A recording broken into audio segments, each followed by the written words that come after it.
বিজেপির কাঁথি সাংগঠনিক জেলার জেলা কার্যালয়ে জেলা মহিলা মোর্চার আয়োজনে মহিলা স্বাবলম্বী সম্মেলন অনুষ্ঠিত হলো। এই মহিলা মোর্চার সম্মেলনে উপস্থিত ছিলেন রাজ্য বিজেপির মুখপাত্র কেয়া ঘোষ, বিজেপির কাঁথি সাংগঠনিক জেলা সভাপতি সোমনাথ রায় সহ সহসভাপতি অসীম মিশ্র, সহসভানেত্রী সুতপা চক্রবর্তী ও মুনমুন দাস, মহিলা মোর্চার কনভেনর মিঠু মল্লিক, মহিলা মোর্চার সাধারণ সম্পাদক তনুশ্রী প্রামাণিক ও মালতী মহাপাত্র, কাঁথি সাংগঠনিক জেলার ইনচার্জ গৌরী শঙ্কর অধিকারী, কাঁথি সাংগঠনিক জেলার জেলা সম্পাদক ভাবেন্দু পাত্র, কাঁথি নগর মণ্ডলের মহিলা মোর্চার সভানেত্রী শম্পা বেরা সহ অন্যান্য কাঁথি সাংগঠনিক জেলা ও কাঁথি নগর মণ্ডলের সকল মহিলা নেতৃত্ব। রাজ্য বিজেপির মুখপাত্র কেয়া ঘোষ পশ্চিমবঙ্গে রাজ্য সরকারের তীব্র সমালোচনা করে প্রকল্পগুলিকে কটাক্ষ করেন। যুবসাথী প্রকল্পকে তীব্র সমালোচনা করে বলেন, এই দুর্নীতিগ্রস্ত সরকার আর চলবে না, এর বদল চাই। তিনি আরো বলেন, আমরা অনুদান দিতে চাই না, আমরা চাকরি দেব, যুবক যুবতীরা চাকরি পাবে, মায়েরা স্বপ্ন দেখেন স্বনির্ভর হবেন, আমরা মহিলাদের স্বনির্ভর করে তুলব। এই সরকার প্রকল্পগুলিকে কোথাও না কোথাও আটকে রেখেছে, আমরা সেই প্রকল্পগুলো চালু করে আপনাদের স্বনির্ভর করব। পাশাপাশি 26,000 শিক্ষকের চাকরি যাওয়া তীব্র সমালোচনা করেন। ফলে কাছে আবেদন করে জানান এই সরকারের বদলের জন্য। তিনি বলেন, এই সরকার মহিলাদের কোনো দিশা দেখাতে পারেননি, যে কারণে ভান্ডার বাড়াচ্ছেন। আমাদের উদ্দেশ্যে মহিলাদের স্বনির্ভর করব, ভাত দিব, বাতাও দেব, মহিলাদের সম্মান দেব, মর্যাদা দেব, মহিলাদের পাশে আমাদের সরকার থাকবে, দলও থাকবে। একে একে কান্দনী থেকে আজ মহিলা পর্যন্ত নির্যাতন তালিকা তুলে ধরেন। তিনি কটাক্ষ করে বলেন, মমতার মধ্যে মমত্ব বোধই নেই। উনি রাজ্যের মানুষকে বা রাজ্যের মেয়েদের কোনো দিশা দেখাতে পারেন না, তাদের যে স্বাবলম্বী হওয়ার কোনো আশা দেখাতে পারেন না। তাই লক্ষ্মীর ভাণ্ডার দিয়ে টাকা বাড়াতে হচ্ছে।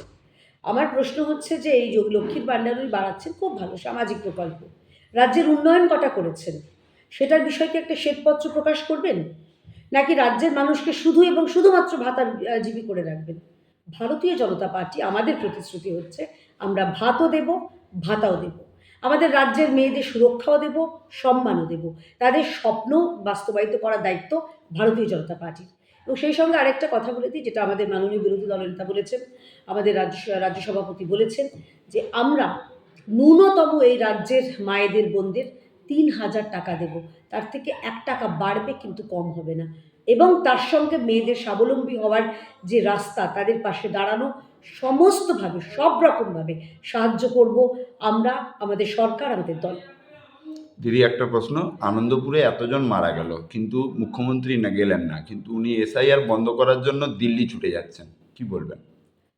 আনন্দপুরে যারা মারা গেছেন, মমতা বন্দ্যোপাধ্যায় নামে মমতা হলেও তার কাজে যে কোনো মমত্ব বোধ নেই, এর থেকেই বোঝা যায়। উনি নিজেকে বলেন মা মাটি মানুষের মুখপাত্র, তাদের নেত্রী। এবার থেকে বলবেন না দয়া করে, আপনি এতগুলো মায়ের চোখের জল ফেলিয়েছেন। সে শুরু হয়েছে কামদুনি থেকে, কামদুনির সেই বাচ্চা মেয়েটা, সে কিন্তু আজ দিন পর্যন্ত তার পরিবার বিচার পায়নি। আপনি তারপরে হাঁসখালি, যে নির্যাতিতা, নিপীড়িতা, ধর্ষিতা, মৃতা মেয়েটি, তার চরিত্র হনন করেছেন। আপনি নিজেকে মা মাটি মানুষের প্রতিনিধি বলেন, আপনি নিজেকে মহিলা মুখ্যমন্ত্রী বলেন। আপনি লজ্জা, পশ্চিমবঙ্গের লজ্জা, মহিলাদের প্রতিনিধি হওয়ারও আপনি যোগ্য নন। এবং সেই সঙ্গে বলে রাখি যে এই আনন্দপুরের যে ঘটনাটা, কার জন্যে আটকানো হচ্ছে, কাকে আড়াল করার জন্যে আপনি ওই সুপ্রিম কোর্টের নাটক মঞ্চস্থ করলেন, আমরা কি বুঝি না? সোশ্যাল মিডিয়া আমরা দেখি না? আমরা দেখিনি ওই স্পেনে সকালে ওই front walk, back walk, jogging, trekking কী সব করার জন্য কে গেছিলো আপনার সঙ্গে? উনিও তো বাউমোমোর বোধহয় মালিক ছিলেন, তাই না? তাকে আড়াল করার জন্য আপনি এসআইআর নিয়ে যে নাটক সুপ্রিম কোর্টে সংগঠিত করলেন, সারা রাজ্যের মানুষও দেখেছে, দেশের মানুষ দেখেছে। এবং যেই আনন্দপুরের যারা হত পরিবারের যারা সদস্য, এই পিংলার, মেদিনীপুরের বিস্তীর্ণ অঞ্চলে যারা রয়েছেন, তাদের পরিবারও দেখেছে যে আপনি মুখে বলেন আমি মানব দরদি, আসলে হচ্ছে আপনি আপনার অযোগ্য, সেটা ভোটার হতে পারে, অযোগ্য শিক্ষক হতে পারে, বা কোনো অযোগ্য দাবি হতে পারে। আপনি সবসময় অযোগ্যদের পাশে রয়েছেন, যোগ্যদের পাশে নন। দিদি, পূর্ব মেদিনীপুরের এগরার কয়েকদিন বছর আগে খাদিকুলে একটা বিস্ফোরণ হয়েছিল, যে ভানু বাগ, ওনার এখন বর্তমান নাতি সুদীপ্ত বাগ তৃণমূলের যুব সভাপতি, কি বলবেন? এটাই তো হবে। দেখুন, চোরের ছেলে চোর হয়, হ্যাঁ, ডাকাতের ছেলে ডাকাত হয়,